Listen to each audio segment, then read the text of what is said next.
ராஜகிரிகள் இந்த ஹெல்ப்ஸ் பார்க்கலாம்.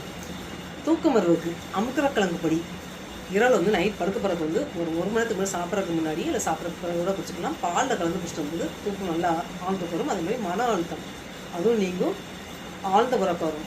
மனக்குழப்பம் டென்ஷன் எல்லாமே குறைஞ்சி நம்ம வந்து ஆழ்ந்த தூக்கத்துக்கு கொண்டு செல்லக்கூடிய அருமையான ஒரு உணவும் சொல்லலாம், மருந்து பொருளும் சொல்லலாம்.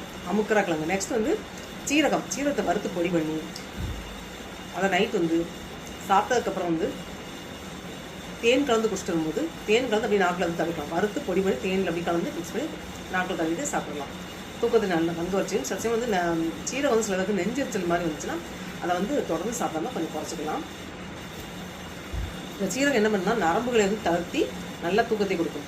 அதே மாதிரி பாலில் வந்து கொஞ்சம் மஞ்சத்தூள் போட்டு தேன் சேர்த்து அதுக்கப்புறம் பூண்டு நல்லா வெந்ததுக்கப்புறம் பூண்டு மஞ்சத்தூள் சேர்த்து வெந்ததுக்கப்புறம் தேன் கலந்து குடிச்சிட்டு வரும்போது ஆழ்ந்த தூக்கத்தை வர செய்யும். இரவில் படுக்க போகிறது அந்த தூக்கத்துக்கு வரவங்க வந்து தூங்குறதுக்கு ஒரு 1 மணி நேரம் இல்லை 1.5 மணி நேரத்துக்கு முன்னாடியே குடிச்சிட்டு வரும்போது அந்த ஆழ்ந்த தூக்கம் கிடைக்க செய்யும். இந்த பூண்டு மஞ்சள் கலந்து வேக வச்சுட்டு திருப்பி தேன் கலந்து குடிச்சிட்டோம்னா ரொம்ப ரொம்ப நல்லது. அதே போல் தூங்குறதுக்கு முன்னாடி ஒரு 1/2 hour முன்னாடி வெதுவெதுப்பாக நீரில் குடிச்சிட்டு வரும்போது உடலில் வந்து நல்லா தளர்த்தி கொடுக்கும், நல்லா தூக்கத்தை வர செய்யும்.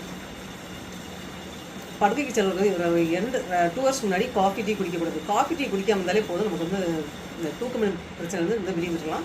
ஏன்னா அந்த காஃபி டீ குடிக்கும்போது அது கூட காபிங்கிற காஃபியில் உள்ளது வந்து நமக்கு வந்து புத்துணர்ச்சி தர மாதிரி இருக்கும், ஆனால் தூக்கத்தை வந்து கெடுக்கும். ஸோ வந்து காஃபி டீ குடிக்க வேண்டாம், தூக்கமின்மை பிரச்சனை வாங்க. தூக்கம் வருவதற்கு இன்னொரு அருமையான உணவு பார்க்கலாமா? நிம்மதியாக தூக்குற அமுக்கரா சோறுனா இல்லை கசகசா வந்து ஒரு 1/2 ஸ்பூன் 1/4 ஸ்பூன் என்ன செய்யணும், பாலில் வந்து பசும்பால் நாட்டு பசும்பாலை ஊற வச்சுட்டு கொஞ்சம் வந்து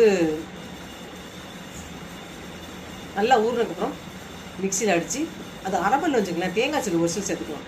அந்த தேங்காயில் வந்து பின்பகுதியில் வந்து கருப்பு கலர் பார்த்தீங்கன்னா தோல், அந்த கருப்பு கலர் தோலை நீக்கிட்டு அதை புதிய கட் பண்ணி அதையும் சேர்த்து அரைக்கும்போது கசகசை நல்லா அரபட்டுரும். அந்த பாலில் ஊற வச்ச கசகசாவை தேங்காய் கூட சேர்த்து அரைச்சி அப்படியே வந்து அந்த பின்னாடி தேங்காய் போகிறதுக்கு முன்னாடி அந்த கருப்பு கலரில் பார்த்தீங்கன்னா அது வந்து பித்தத்தை உண்டு பண்ணக்கூடியது, நெஞ்சரிச்சல் உண்டு. ஸோ வந்து அதை நீக்கிட்டு அப்படியே குடிக்கும்போது எனக்கு தூக்கம் இருக்கும்போது தான் இந்த மாதிரிலாம் குடிச்சு பழக்கம் வந்து எனக்கு கசகசா தொடர்ந்து சாப்பிடக்கூடாது.